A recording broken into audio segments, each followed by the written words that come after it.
भारत का इतिहास हजारों वर्ष पुराना है और इसी इतिहास की एक प्राचीन कड़ी है सिंधु घाटी सभ्यता। यह सभ्यता अपने समयकाल की सबसे उन्नत एवं विकसित सभ्यता थी। इन लोगों ने विश्व में सबसे पहले नगर निर्माण की कला को भी अवगत कर लिया था। इसी के साथ ही हमें समुद्री व्यापार का सबसे प्राचीन प्रमाण सिंधु घाटी सभ्यता के लोथल शहर से मिलता है।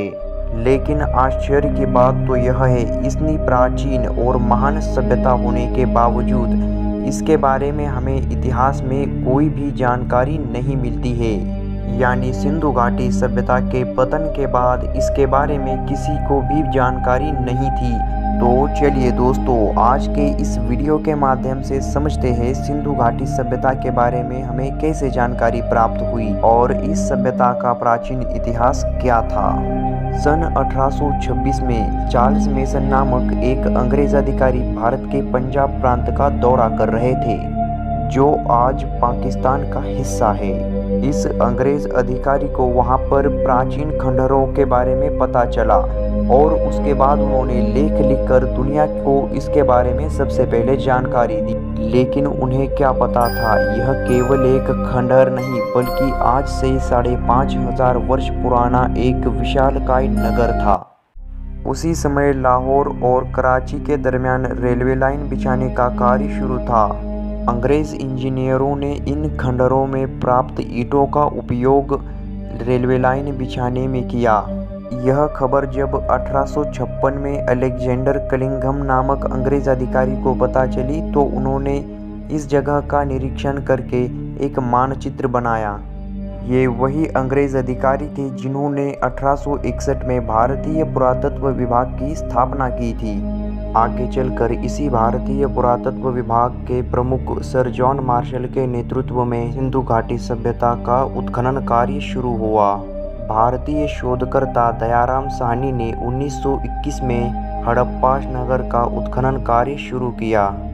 वही 1922 में सर राखलदास बनर्जी के द्वारा मोहनजोदड़ो नगर का उत्खनन कार्य प्रारंभ किया गया। 1950 आते आते इस सभ्यता के लगभग 50 से 60 नगरों की खोज हो चुकी थी और आज तक इस सभ्यता के 1500 नगरों की खोज हो चुकी है, जिनमें 925 नगर भारत में तो वही पाकिस्तान में 475 नगर पाए गए हैं। साथ ही अफगानिस्तान के अंदर भी 2 नगरों की खोज हो चुकी है। इस सभ्यता का कुल क्षेत्रफल 13 लाख वर्ग किलोमीटर से भी अधिक है। इसी बात से आप अंदाज़ा लगा सकते हैं कि यह सभ्यता कितने बड़े क्षेत्र में फैली होंगी। अगर हम इसकी समकालीन मेसोपोटामिया और इजिप्ट की सभ्यता को मिलाए तो भी इनसे 12 गुना बड़ी क्षेत्र में यह सभ्यता फैली हुई थी। यह लोग प्रमुख रूप से व्यापार, कृषि, पशुपालन आदि कार्यों में निपुण थे। यहाँ से खोजकर्ताओं को बाजरा, जौ, कपास आदि उत्पादों के बारे में जानकारी प्राप्त होती है।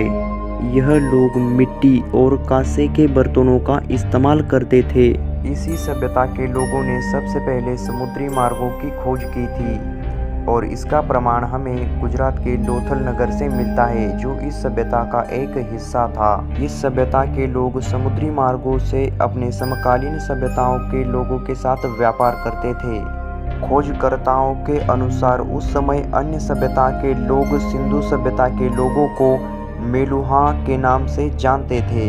इस सभ्यता का कार्यकाल 3500 ईसा पूर्व से लेकर 1700 ईसा पूर्व तक बताया जाता है।